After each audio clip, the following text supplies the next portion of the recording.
I'm Sawyer, and you're listening to Our House, A to Z. All right, so apparently the ending you chose from the last episode is that you wanted to keep listening. Oh my gosh, and happy Friday. Happy Friday, everybody. You made it again, guys. Welcome Another back. week is over. It's Friday. TGIF. School is closing in on us here. We're drinking, by the way. Sorry if you... Just water. Ben has to, delete out all the gurgle sounds from us I'm drinking. very thirsty.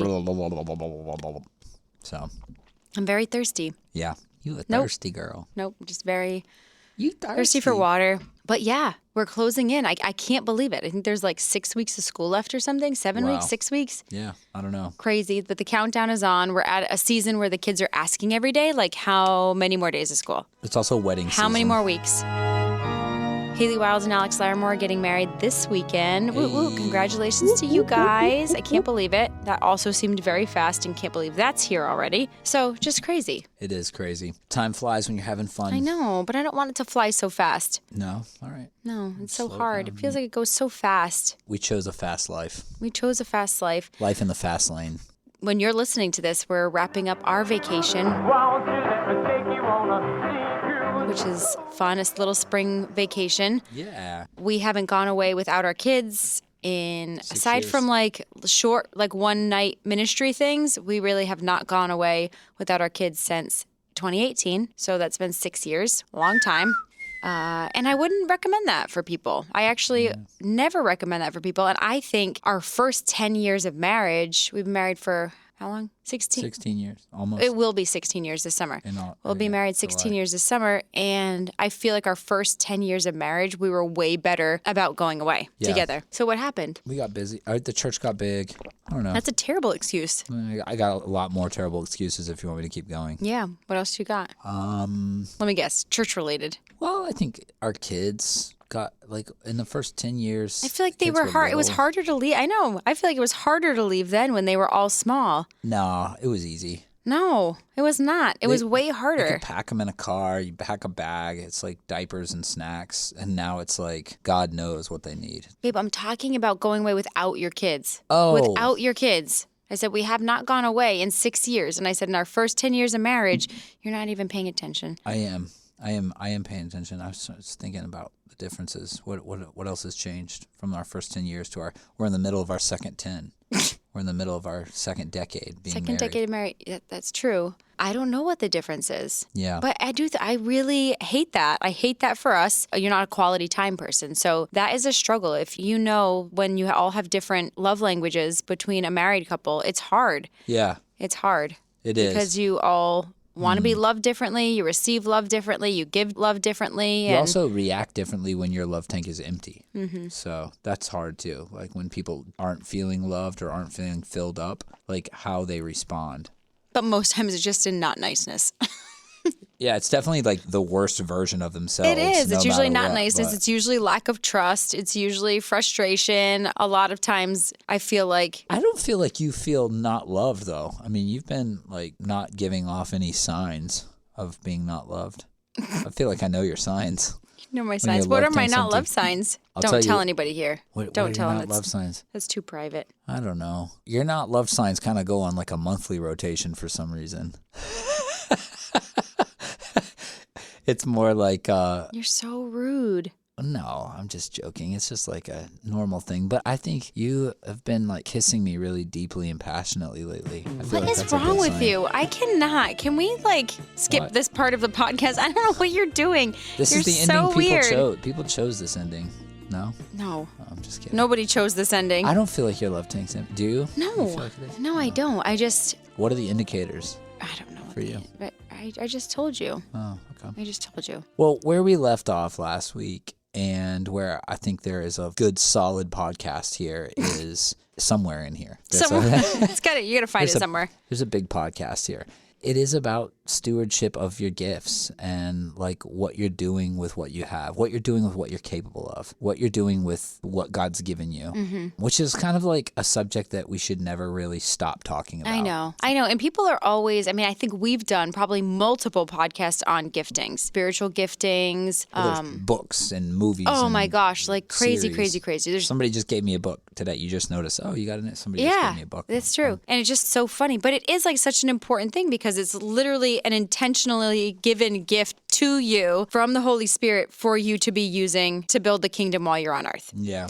And I feel like it's so hard when you see people not using their gifts or always like feeling like you're operating out of like striving, like this posture that's always like striving because either you're trying really hard for it to be something else or to just like operate in your flesh and not your spirit or something. I don't know. Yeah. Well, I'll say this. I think the vast majority of people who feel unfulfilled or like their lives are not fruitful or purposeful, it's because of the choice they're making not to be operating in their gifts. I know, but I want to say that, but I don't think it's that cut and dry. And that's the problem because I feel like a lot of times you can be operating in your giftings, but you still feel like you're not fruitful because of other things in your life. Do you know what I mean? No. What do you mean other things in your life? Where you could still feel like frustrated. It's like the difference, and we've talked about this on here before, the difference between like getting burned out, like why people get burned out. And you have like your own theories on why people burn out. Yeah. I have different theories on why people burn out that both are arguable and personal. I like what Craig Rochelle says. It's like, well, you didn't burn out. You were never on fire. Yeah. You didn't burn out. You were never on fire. But we've heard a lot recently about like stewarding your time better. And people are burning out and like not able to actually use their giftings or using them like really minimally because people aren't resting well. It seems like lives and schedules these days are really like chaotic and lives are out of order and our schedules are like ruled by the wrong things and our priorities are in the wrong place. So it's like all of that it's hard. It seems like a really hard season to navigate all of those things and you're getting so many messages from everywhere and then we find ourselves like unfulfilled, and when you're unfulfilled everything you're doing is operating out of this like striving mindset instead of like this it bears the mark of that striving, not thriving, I guess I would say. I think it bears the mark of that, your strength, and what's heard is like your groans, like your grunts, your groans, you're like instead of what's heard is like a song of like, this is what God gave me. And it's like, it's being played. It's the soundtrack. It's the background music to what I'm producing, what I'm making. I think it was towards the end of the last podcast. We were talking about how the parables that we see with the Lord, there is a discrepancy between what people are given. But there is no discrepancy in the expectation of what you're given. It's like you're given what you're given and you're expected to use it. And if you're given 5 or you're given 4 or you're given 1 or you've been given 10 but you only know about 3, it's like, okay, well, what have you done with those 3? Do you think it's possible, like the Lord has given you, again, I know the numbers are not really accurate, but like 10 talents. Let's say there's 10 giftings that the Lord's deposited in you and you're only using 3. Do you feel like at all times you have the ability to use all 10 of those talents, or do you feel like the Lord like opens doors as you're faithful with the ones you've been given? So like if you don't know it's there, then I don't know how you would know to use it. I think some people accidentally discover their gifts because they're like, oh, I was just thrust into this situation and I didn't know. Like, oh, I got called on to be a substitute teacher out of the clear blue and I had to go in on an emergency and realized I absolutely loved it and I've built a life now out of children's ed or something. It's like, I think sometimes, but if you would say that's the Lord opening the door, is that coincidental, accidental thing? Right, because then the gift was always there. The gift was always there. But the Lord is like, okay, now is when I feel like you're ready to access this. Yeah, and then other people, it has to do with almost like an impartation. Like you can know, hey, I'm a terrible public speaker until this thing happened and the Lord just gave me this gift and now it's empowered. It's supernatural, like public speaking. Right. You know, I think there are those kinds of things too. So yeah, I think you're woven together with the capacity for all those gifts, but I think the Lord in his sovereignty determines, hey, if I give you this gift right now, would it actually cause you more harm than good? And if so, maybe I'm not going to give you the full extent of it. Maybe I'll give you a little bit and see how you craft it, see how you hone it, and then I'm going to join you in it. What do you think about the scripture that says, to whom much is given, much is required? I think I hate it. Why do you hate it? Why do you hate it? No, I just think that I don't hate it. I don't hate it. And Lord, what I do you love think your that word. means? Do you think that Lord, I love your word. He- Forgive me. he I'm hears just you. kidding. What do you think that's talking about? Because do you think that's talking about giftings, or do you think that's just talking about blessings and stuff, or All of that. All of that. I think it's everything. I think to whom much is given, it's like the much is whatever you have. But aren't we all given much? Like, isn't every believer given much? We've all been given Yeah. salvation. So it's like, okay, to him who's been given much, much is required. Like, I feel like there's much required from every believer. Yeah. I mean, that's a probably pretty healthy way to look at that. It's kind of like the he who's been forgiven much loves much, Yeah, right? right. Well, we've all been forgiven of much, Right. but like we're just not aware of it. Right. So it kind of is more about like a gratitude. Like the more grateful you are for what you have, the more you're aware of it in a healthy way instead of in an arrogant way or in an ungrateful way. And so all of that bleeds into each other. Yeah. And then you start to use it more. You start to be more generous with it. So what do you think about, because this is one thing I feel like I hear from people often and we see a lot in the church, is because in culture today there's this overarching self-help stuff and, you know, just like a real strong push to counsel and be healthy and all of that. And I'm in favor of that. I think it's awesome. However, you know, when everything comes with like pros and cons, I feel like one of the things that I'm seeing as a con to this whole self-help movement and counseling movement and therapy and all of this is that people are always feeling inadequate or not good enough to operate in their giftings or to use their giftings or to like move forward because they always feel like they haven't quote unquote made it yet Yeah.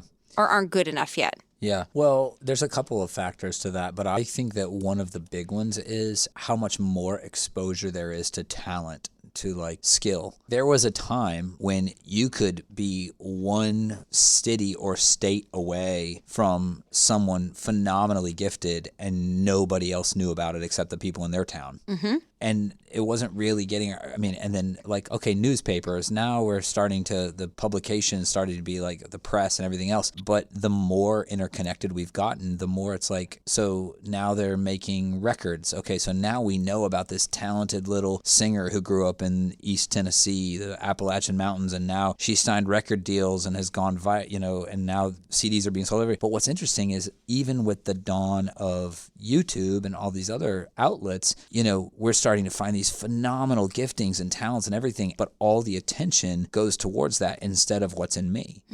Like you feel more inundated by. Yeah, so the more the market is flooded, I'll say the Right. market, but the more like your intake is flooded by people who are... You're like, oh, literally everybody can sing better than I can. Even if Literally you're like a everybody. phenomenal singer. Even if you're a phenomenal singer. Yeah. Well, wow, like everybody, look how many views, look how many listens, look how many whatever. But I mean, let's just talk about something simple like you gardening. Mm-hmm. You scroll through pictures of people gardening and it's like, oh my God, I'm never going to do this. Yeah. never going to have tomatoes that look this big or whatever. And so I think the more exposed we are to other people's giftings, if we can call tomato size a gifting or whatever, the more we see it, the less confident we feel in our own growth patterns. Right. And now we're like, I'm not even going to try it. I'm just going to go You're back always to the feeling grocery like you're store. falling short. Yeah. And so then you don't want to do it. And then you're in the terrible predicament of hiding it. Yep. Terrible. Dun, dun, dun. Hide it under a bushel. No. I'm going to let it shine. Yeah. So I think that that's part of it, you know, is just really coming back to if God gave me this, he gave it to me to use it, whatever that looks like. And the people who are content in that, the people who are, I mean, I used to be like terrified of anybody that could play piano better than me. I remember being like 14, 15 years old and being like, wait, you know, there are all these guys who are good at everything, sports, everything. The one thing I had was like the piano. It's like, this is what I do. I probably was even younger. It was probably middle school. I remember talking to my brother-in-law, Nathan Robinson, about it one day. And he was like, Zach, there's always going to be a million people who can do it 1,000 times better than you. But it's everything else. Right. That's not all you have. That's not all you are. You're not just a piano player, you know, or whatever it is. Yeah. It's like you have enough of that to sustain what you've been called to. And that is what we have to get back to. Like whatever it is that you have, you may not have the voice to go sell 1 million records, but you may have the voice to like go bless several hundred people in nursing homes all over, you know, the state. Well, that's not as glorious. Okay. Right. You know? We got to get over that part. I know. And that's the thing where I feel like people are I think we all struggle with that, where I feel like we're falling short with that kind of stuff. We hold back because it's not this, or it's not at that level, or I'm still dealing with this in my life and I don't feel like confident in like what the Lord has like called me to, because I still am dealing with this relationship I'm struggling with, or I don't know. One more interesting thing on this. I just heard recently that the stats on what kids want to be when they grow up, and it always used to be like an astronaut or police officer, whatever. And then kids started getting into like, oh, marine biologist or whatever, video game consultant, whatever it is. One of the new ones that is not that new now, I guess probably a couple years old, is an influencer. Yes. Kids want to be influencers when they grow up. Yeah. Which literally just means you have a bunch of followers. It's like your gift generates a following for the sake of having the following. Right. Not for the sake of your gift actually being fruitful, but having a following. I know, but right now culture tells you that is what is successful. Successful is lots of followers. But isn't that crazy though, that you could have the best voice in the world and all you care about is that you have a following instead of how it's actually affecting or influencing the following? I do think there are people that use it for the influence piece. I see a lot of like Christian, accounts and stuff that are intentionally for influencing people for the good, you know. But I do think that's hard because everything is based on followers. It's like how we've always pushed back against a church being healthy based on church size. It's like, no, that doesn't necessarily mean anything. Like a lot of people... It could indicate that you're actually very sick. I mean, a lot of people go to all sorts of like bad things and still go because of some stupid reason, whatever it is. It does make me sad to think about some of that stuff, like feeling like you're not good enough because like, don't do that, don't start that, don't do that account, even though like you feel like you're supposed to because so-and-so's is better and they'll always have more followers. And I don't know. Yeah, it is interesting, right? I think just knowing yourself, knowing your motives, like being more conscious of like, not just why I'm doing what I'm doing, but why I'm not. When it comes to your abilities, when it comes to your gifts, when it comes to your talents, it's more about why am I not? Why am I not investing this? Why am I not taking a risk? If I think if the master had a longer conversation with that last one with whom he entrusted, some of his possessions, it's like, why did you just hide it? Why did you just bury it? What was in you that said, and the guy says, he's like, well, I was afraid of you. Yeah. I was afraid of you. And you're a harsh man. Man, I almost wish that was people's reason today. Other than that, I was too lazy, or I know. I was like, because somebody else could do it better. It's like, let somebody else do it better. That's crazy. It's crazy. But anyway, there's a lot there. But I think we got to go back to conviction. Yeah. You got to come back to conviction and really knowing, being confident. This has been a season of my life when I've had to be more confident than ever that I know what conviction is and feels like in my life. Because when people are trying to sanctify you, when people are trying to make you more holy, you've got to be able to say to yourself, and sometimes even occasionally to other people, you may be right that that's something that needs to be corrected in me, but I know that I need to hear it from the Holy Spirit. Yeah. I need to hear the Holy Spirit in you, and I don't right now. You need to be so confident that you know what conviction feels like and that you know you can respond to it the right way. So anyway. That's a good podcast. What does conviction feel like? Ooh. Feels bad. Let's have a guest speaker on for that one. No. All right, let's end on a light note. I want to update everybody on what's going on in our yard. We moved to a new house, as you've all heard, and it's great, but I, a couple years ago, started venturing into growing vegetables and flowers. Part of the springtime for anybody who does like flowers and vegetables is it's a really busy season because you're getting a lot of seeds planted, not outside, but inside. And so for the last, month and a half, we've had maybe like 2,000 seeds planted inside the house that are growing, and it's stressful. You're like trying to keep everything watered and not too wet, not too dry, all the stuff, fans, the lights, the things, and you never have enough equipment because you don't have enough money to buy all the equipment that you need, and you're trying to like do it by pinching pennies and all of this stuff. I said if we grew pot, we'd have more money to buy supplies. That's true. After you sold it, but we're not selling or growing pot in any. We're not drug dealer pastors. No, we're not. Although that's a headline I haven't seen. I'm sure it's out there. That's true. Yeah. You never see that. They're always like committing adultery or stealing money. It's never like dealing drugs or murdering people. But who knows? Who knows? There's still what's time next. for that. Anyway, let's end on that high note. Anyway, so many of you, if you follow us on Instagram, that through our lens, you saw a couple weeks ago, Zach created new flower beds for me. And I'm very excited about this. Did you put that on Instagram? I did.